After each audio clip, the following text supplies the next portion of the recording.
We are sitting on the shores of Lake Picachos down here just outside of Mazatlan in Mexico, fishing with Ron Speed Junior Adventures, and I'm with my old friend Ray Sasser, the Texas State Hall of Fame fisherman and longtime Dallas outdoor rider. And Ray, this is your first trip to Picachos. We kind of got caught with our short stay a little bit with this full moon, but what's your initial impression? It's a beautiful lake, Steve, and it's it's like every other lake in Mexico.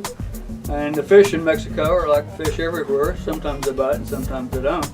They slowed down for us, but I know from all the tall tales you've told me in the past that there are times here when you can't hit the water hardly without catching. Exactly. And we've had decent days, and I think we're getting away from the full moon, and it should pick up after that. Hey, well, here's the deal. You said you caught 65 yesterday, right? Yeah, in a slow day. That's a slow day. 65 on a slow day, so I shouldn't complain. I really shouldn't. But I want to go back. This is your first trip here. This is about a 6-year-old lake. But this isn't your first rodeo in Mexico. No, I've been coming to Mexico fishing since 1975. I was living in Port Arthur at the time, and had a friend who was a really, really good fisherman, and he had a friend who happens to be here fishing today.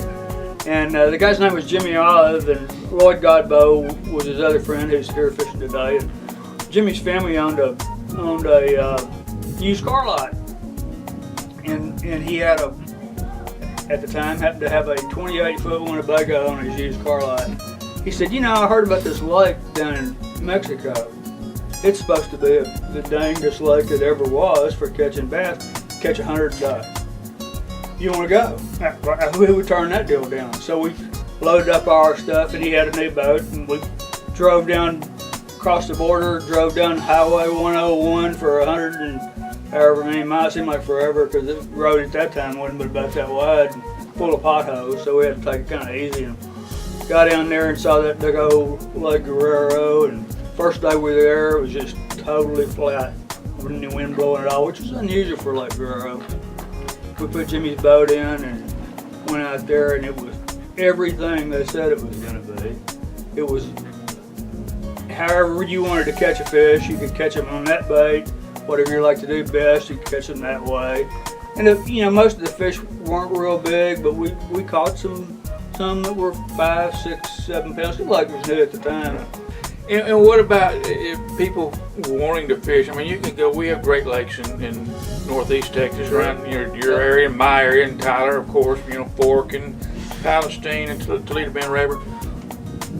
Why would you tell someone to come from there to here? I mean, are they going to learn to fish better? Are they going to? I mean, well, they could learn to fish better. I mean, it depends on what they want. It depends on what the average guy likes to go fishing.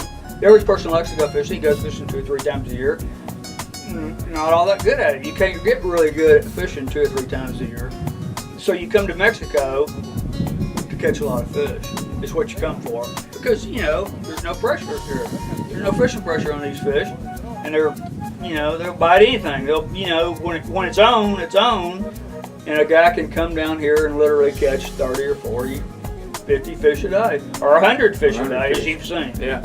And what I find is it also takes you out of your comfort level. You fish your home lake time after time after time, and I think it goes back to the rule Kevin Van Dam told you: don't fish with the same person, don't fish the same place. Yeah. And you end up fishing, spinners. You get back to fishing spinners. There's a lot of people haven't fished in a long time. You fish worms different ways. A whole lot of different baits. Just a whole lot of different baits. But I think the main thing is people come to Mexico to catch fish. Yeah. And you've seen that time and again. You've seen it. I've been down here by myself and had not the greatest fisherman in the boat with me and caught fish. It's great. It's fun. It's fun. Glad we got to do it again. Me too. Let's do it again. Let's do it again. There you go.